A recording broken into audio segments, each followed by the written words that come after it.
Assalamu alaikum. Bismillah ar-Rahman ar-Rahim. La hawla wa la quwwata illa billah al-aliyyil azim. Alhamdulillah rabbil alamin. Sallallahu ala sayyidina Muhammad wa alihi at-tayyibin at-tahirin. Allahumma salli ala Muhammad.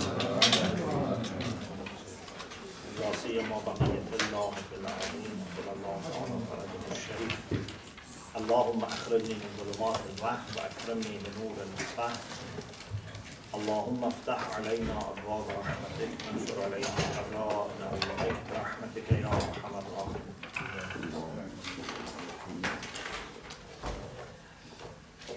Last week we started discussion about wafa, loyalty. But we said that when we refer to Quran and Hadith, we have different types of wafa. So maybe it's difficult to use loyalty for all of them. But in a sense you can use loyalty. Sometimes we have al-wafa'u bil-ahd. When you make a kind of treaty or covenant or a contract with someone or with a group, with an organization, you need to be committed to that commitment that you have made. For example, it can be a simple contract for selling and buying, can be for doing some work, can be employment, can be citizenship, can be different types of contract. When you make a contract, when you enter into a treaty, you have to keep your word and be loyal. You know, Rasulullah sallallahu alaihi wasallam, much before advent of Islam, when he was a young person, accepted to be part of a treaty, Helful Fudul, which involved few youths of Mecca who had seen mistreatment of a stranger who had come to Mecca and had entrusted some of his valuables with some people, but unfortunately they didn't show respect, they didn't show trustworthiness, and so Rasulullah and some youths decided to promise that we will support strangers. Even much later in his life, after Islam and he became prophet, he said, if I am called today to act upon that treaty, I am committed. So passage of time, change in your position, like you were an ordinary person, now you are Rasulullah. You were young, now you are middle-aged. That was before Islam, and now it's a new era, the era of revelation, you know, Risala, everything doesn't change the situation. You have to still be loyal. So this is al-wafa'u bil-ahd. Sometimes we said we have al-wafa'u bil-wa'd. You promise. Here it's unilateral. Ahd is a kind of giving and taking, or a kind of commitment with some people. But sometimes it's wa'd. I tell you, I do this for you. I tell my child, I will buy this for you. For example, if you get good results from exam, I'm going to buy for you this. So this is not a treaty between me and him. This is me committing myself. Maybe many times I was not obligated to make this promise. It can be many times your own initiative. Yeah? You make this promise. But after you make the promise, then it becomes necessary. Okay? But the necessity of ahd is more than wa'd. Yes? Because wa'd is somehow unilateral, but ahd is part of a kind of agreement, a treaty. So, in my understanding, wafa bil ahd is even more serious than wafa bil wa'd. Although wafa bil wa'd is also necessary. As Rasulullah sallallahu alaihi wasallam said, "Idatul mu'min daynun." When mu'min promises, it's like a debt on his shoulder. But still, ahd is more. Sometimes we said there is no ahd necessarily, at least there is no formal treaty. There is no wa'd, but still there is wafa, a kind of loyalty. For example, loyalty that you should have with your parents. You didn't sign formally any kind of treaty, or you are not even required to promise something. Even if you have not promised, it doesn't make any difference. You have to be loyal to your parents, to your family, to your brothers and sisters, to your household. Yeah? Or loyalty to your country. Yeah? You should be loyal to your country. Maybe some people have become citizens by signing a contract, or by making a vow of loyalty. But maybe you are born in that country, so you are not officially, part of any treaty. But still, you have to be loyal to your country. You cannot betray your country. Okay, this is wafa. A land from which I have been born and raised, I have to be loyal to that land. Okay? Or a place that I have benefited from. For example, I have studied in some school. I should feel I have some responsibility towards that school. In my primary, for example, education, I was in one school. For example, later I came to Jose. I should feel I have some loyalty towards that place that I have benefited from. Okay? So here, it becomes very close to gratefulness. So wafa is here a kind of gratefulness, a kind of appreciation that you show to something that you have benefited from. Yeah? If someone doesn't feel responsible towards the school or house that he or she has studied, he doesn't have wafa. Wafa doesn't need to be with people. Wafa can be with respect to institutions. Okay? Or wafa to our teacher, wafa to imam of our masjid. If there is an imam in our masjid, we have said our prayer behind him, we have learned from him, he has taught us many things. There should be wafa. Not that, we don't have any relation. Unfortunately, sometimes people, for example, bring ulama, they sign contract, this is our resident alim, 1 year, 2 years, 3 years, after that, Khuda Hafiz. No wafa. I heard someone, said that he used to be resident alim somewhere, and people for Eid, all other functions used to come and wait in queue to shake hand.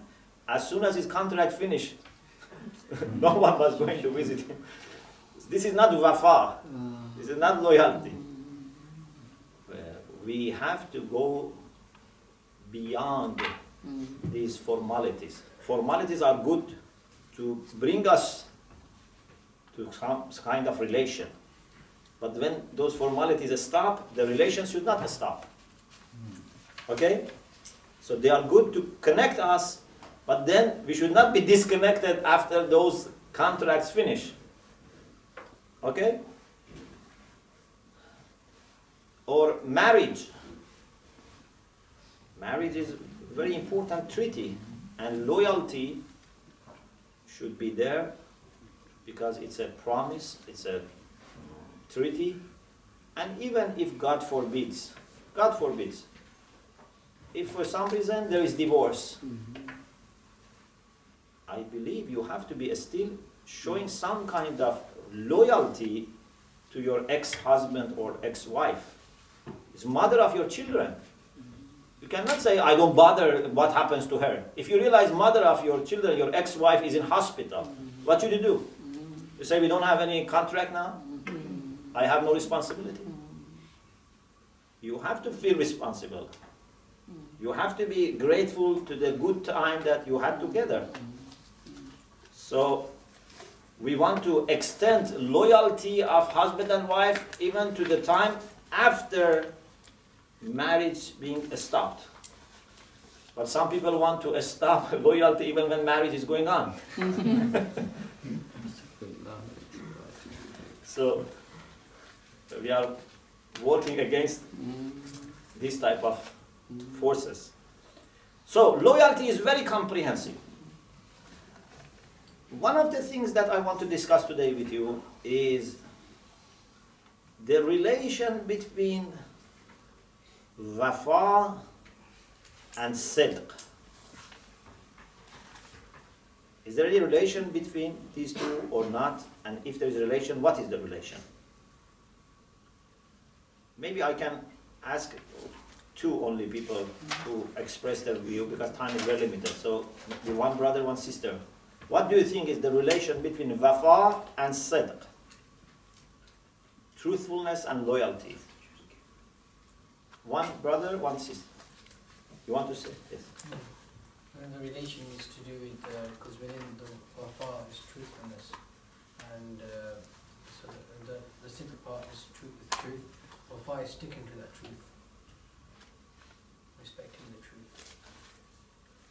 So what is the truthfulness here? So, yeah. So sidq is always going to be an element of wafa. So, for example, in the last example I gave with ex-husband, ex-wife, what is truthfulness here? Truthfulness is like when you make your promise on the nikah, you promise till death do us apart. Yeah, and But when you didn't promise to do something after divorce. But this is a high. That's why wafa is higher than loyalty. No, sorry, wafa is higher than truthfulness. Yes? Thank you. My point of view is that we should be truthful with our commitments. We should think that is this we're going to do and stick with this until the end.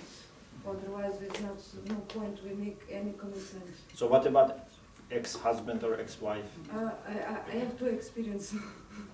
For example, in my case, I respect my ex-husband as a father of my daughters.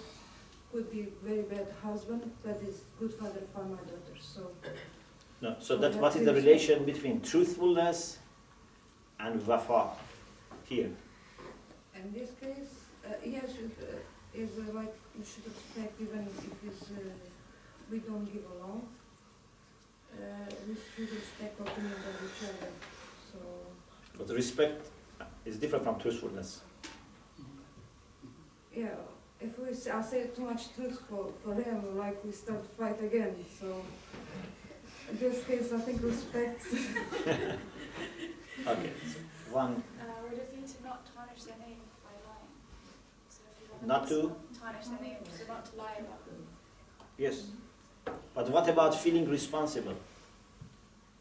Feeling that you should help them still or do something for them if they are in need. It would be for the sake of Allah subhanahu wa ta'ala. Yes. Even if we have differences, you do the right thing. Yeah. So, but what is the relation between this and truthfulness? Help people with the heart. Pardon? Help with the heart, Of with course all it the hurt helps. feelings. Yes. Yeah. One. Yes. Just. Yeah, yeah. I think the relationship could be like, as you said, the relationship has been, for example, up and down, for example. But you cannot just remember the bad parts of the relationship and forget the good parts of the relationship. If you forget it, then you are not practicing. Maybe it's justice, actually. If I'm saying so, you shouldn't forget the good parts of that relationship and just. So if you forget, yeah, you are truthful or not? no, you are not truthful. Why you are not truthful? Because you have forget something which has existed and it was good. Okay, it didn't maybe work in the end. There were some other things, but there were some even let's say 20% good things. You should have that in mind still. Thank you very much. So we can continue this discussion, inshallah, even next week, but just because time is short. So basically, wafa or loyalty has close relation with truthfulness. But in some cases, it's more obvious. For example, if you have signed a contract, if you have become part of a treaty, so you have given your word in writing or orally, and you have to keep your word. So if you sign it and your intention is not to keep loyal to this, you are lying. Yeah, if I sign a contract and my intention is I don't keep this, you have to keep it. And the difference here between other cases is that not only your intention for keeping it must be there when you sign it, afterwards also you have to keep it. You cannot say, when I signed it, I really meant it, but now I changed my mind. Because some people say like this, I was honestly signing this, but now I changed my mind. Here, truthfulness requires to remain loyal. Why? Because you said, when you sign something, is that this is a permanent commitment. So when you permanently, or for a period of time, 10 years, whatever, you sign something, then it's not enough to intend to act upon it just at the time of signing it. So even if later you change your mind, you are not truthful.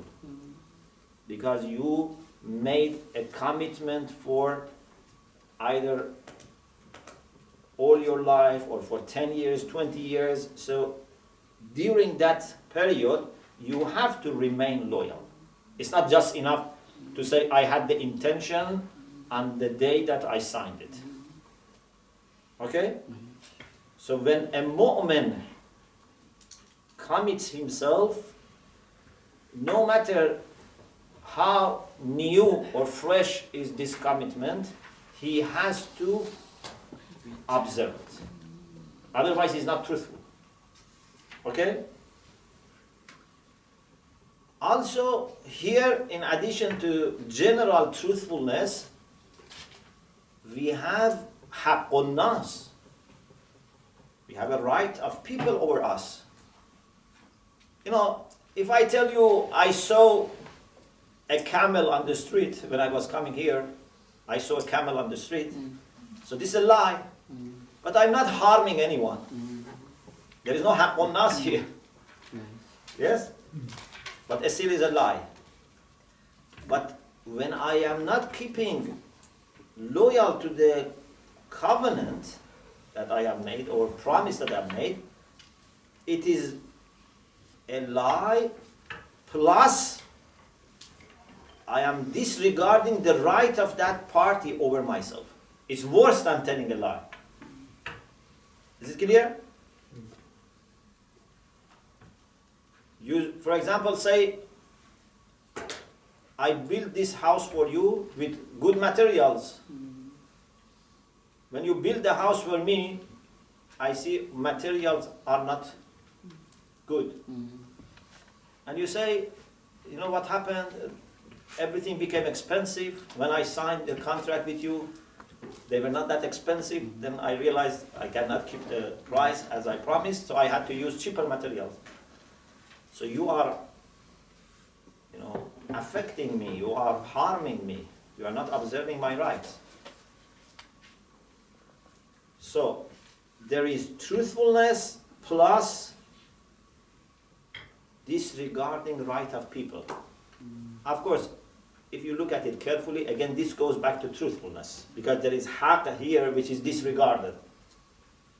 It's not just haqq of the word, it's also haqq of people. When there is not promise or treaty, and it is loyalty of a person towards someone or institution that he has benefited from or has worked for them or has been, for example, you know, in relation with them, here it's not clearly a sign of truthfulness or being lying. But again, it's a matter of observing the rights that people have over you. If someone has benefited from a school, or from a hawza, or from a teacher, or from imam, or from a country, or from an organization, from a moral point of view, you are in debt to them. Maybe not legally. You have studied in that school and you have paid the fees, for example, or it was free. So legally, you don't have anything to observe. They don't have any right over you, but morally you have great right to observe. They have right and you have to observe. If you don't observe this right, so there is a truth that you have denied. As you were trying to mention, there is a truth, there is a haqq here which you have denied. Because if you remember, when we were talking about haqq, we said haqq is something that exists or something that should exist. And we said sometimes haqq is not to say what is true necessarily. Haqq is to say what should be said. You remember example of someone, a mother whose son has or daughter has just been killed in accident. Yes, I said although truth is to say that your son was killed, your daughter was killed, but this is not qawlul haqq. Here you have to be careful about how to share this news with her.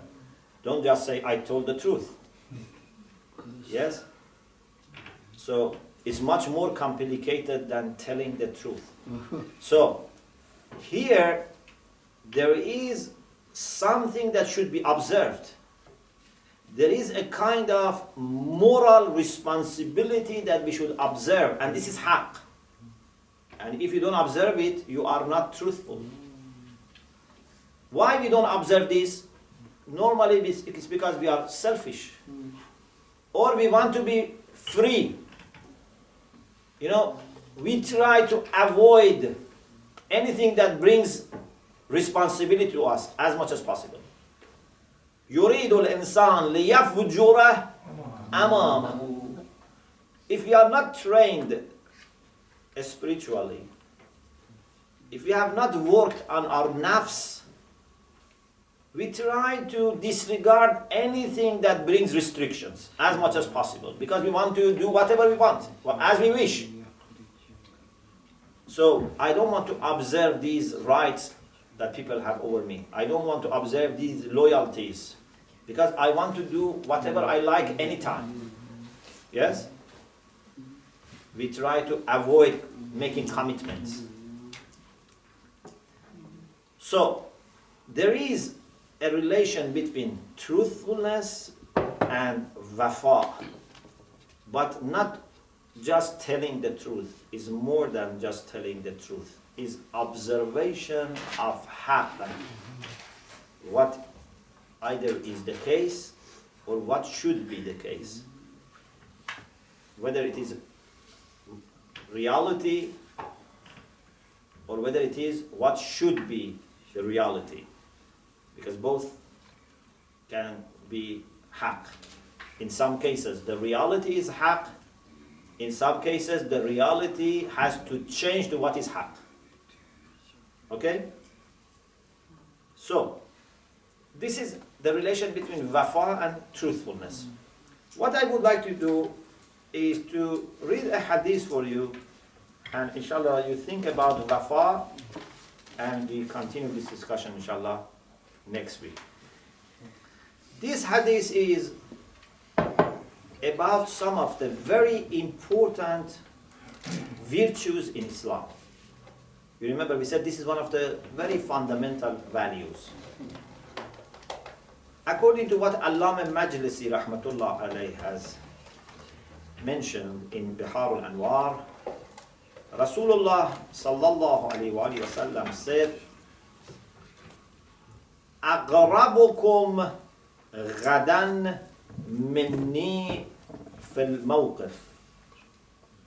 أقربكم غدا مني في الموقف. The nearest of you to me tomorrow means on the day of resurrection. في الموقف, when we all stand before Allah subhanahu wa ta'ala. So the nearest of you to me on the day of resurrection are these people. You know, on the day of judgment, to be able to be in the circle of Rasulullah, in the camp of Rasulullah is very important. يَوْمَ نَدْعُ كُلَّ أُنَاسٍ بِإِمَامِهِمْ. So it's not that every Muslim will be with Rasulullah. Yeah? You have to be really a follower of Rasulullah in his conduct, in his character.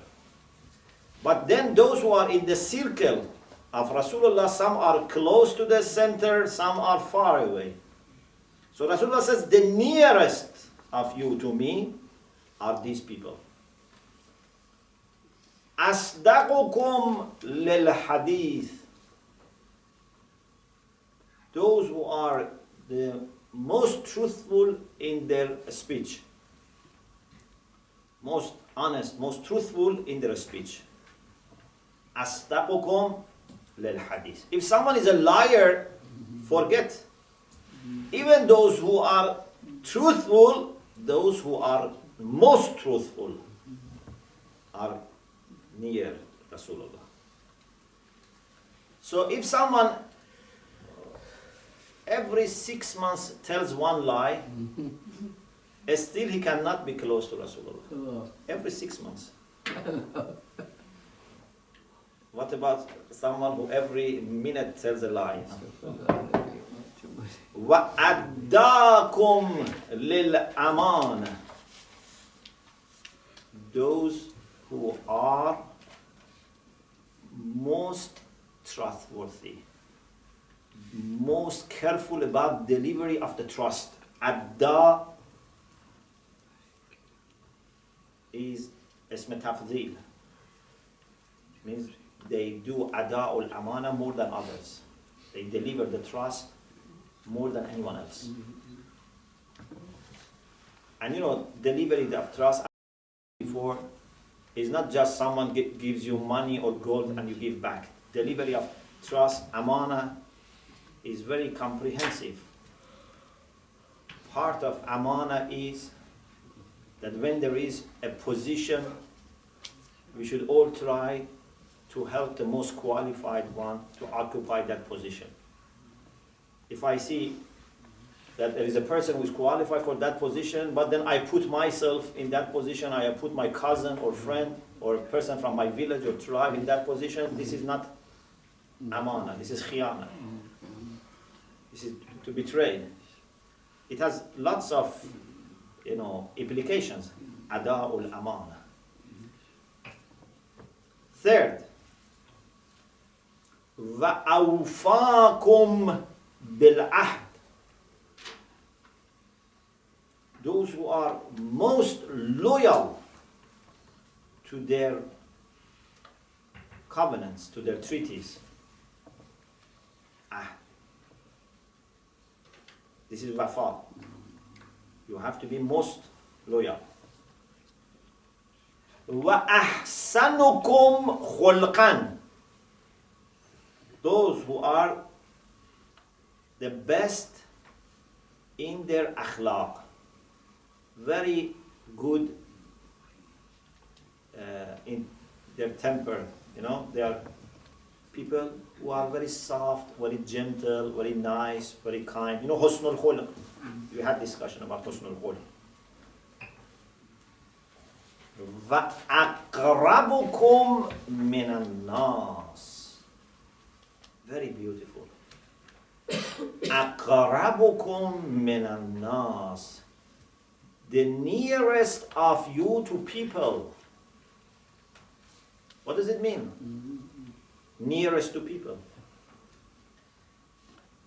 It means that they are very humble.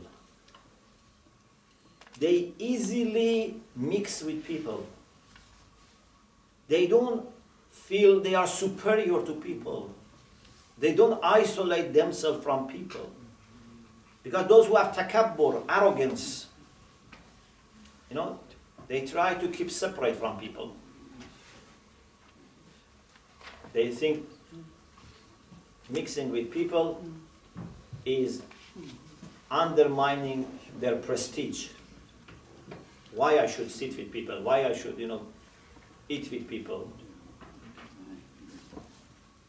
Of course, sometimes there are people who may spiritually damage you or harm you. That's another case. But with good people, like poor people, there are people who are poor. There are people who have no position. There are people, orphans, for example, poor people, needy people, refugees, strangers, learners. So, because you are rich or you have high position or you have ilm, you should not feel I am not sitting with them. I only sit with people who are either in my level or better than me. No. You have to be very close to people. Like Rasulullah himself. Rasulullah was not saying, I don't mix with people. And it is interesting that how being near to people makes you able to be near to Rasulullah. Yes? Because it started, أَغْرَبُكُمْ غَدًا مِنِّي, the nearest to me, then ends with أَغْرَبُكُمْ مِنَ النَّاسِ. This is why I always say in Islamic spirituality, your relation with Allah depends also on your relation with people. You cannot say, I have only a relation with Allah and I don't want to bother about people. If you want to get closer to Allah, you have to be with people, you have to love people, you have to serve people, you have to be humble. This is a sign of getting closer to Allah. How can you feel that you are moving towards Allah? It's very difficult. Because many people think that they are getting closer to Allah, but indeed, they are not getting closer to Allah. They are just becoming more proud of themselves. A sign one of the signs of a person who is moving towards Allah is that he becomes more humble. Therefore, he can more easily relate to people. He would start loving people. Okay?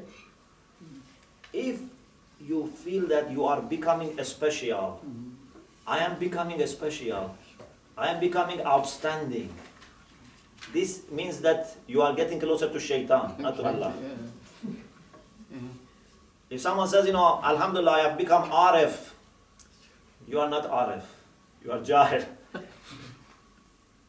If you say that I am the least of people, I am just like dust, maybe inshallah you are Arif. Maybe. I'm not saying everyone who says this, because even people may say this mistakenly. But there is a chance. If someone says I am dust and feels his dust, there is a chance that he must be great. Maybe. But if someone says I am great, no chance. There is no possibility. So, this is what Rasulullah sallallahu alaihi wasallam expects from us.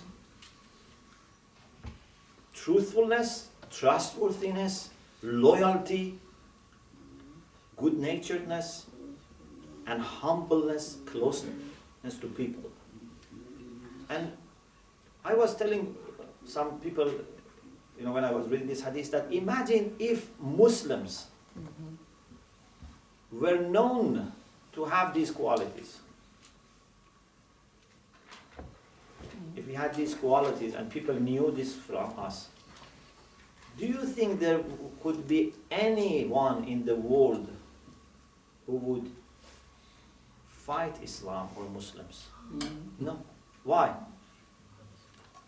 Because either they are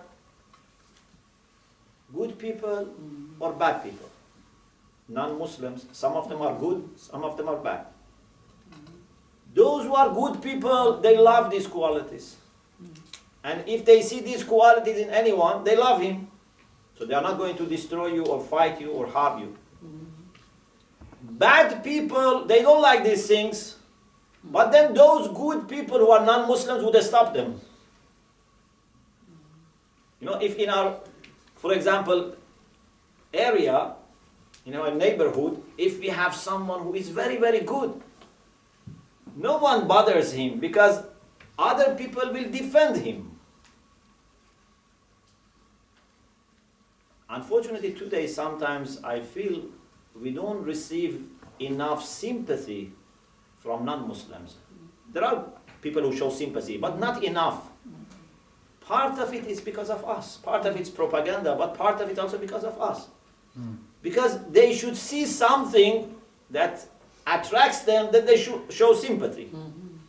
If they see people that Rasulullah is describing, definitely they will show sympathy. Maybe they are ready to die for you. But if, na'uzu billah, they see there is a Muslim neighbor who annoys people and lies and, doesn't pay tax, doesn't observe regulations, then they would say, why I should show sympathy? So, relation of people also to some extent depends on us. I'm not saying 100%, because there are people who really don't want to see any good. But majority of people are not like that. Majority of people appreciate good qualities, appreciate people who have good character. So, wafa, as you see in this hadith, comes at the top of the list of the virtues, like ada'ul amana, sidqul hadith, and husnul khuluq. Inshallah, think about this, especially about the relation between wafa and truthfulness, and I hope next week we will be able to finish the discussion about wafa. وآخر دعوانا أن الحمد لله رب العالمين.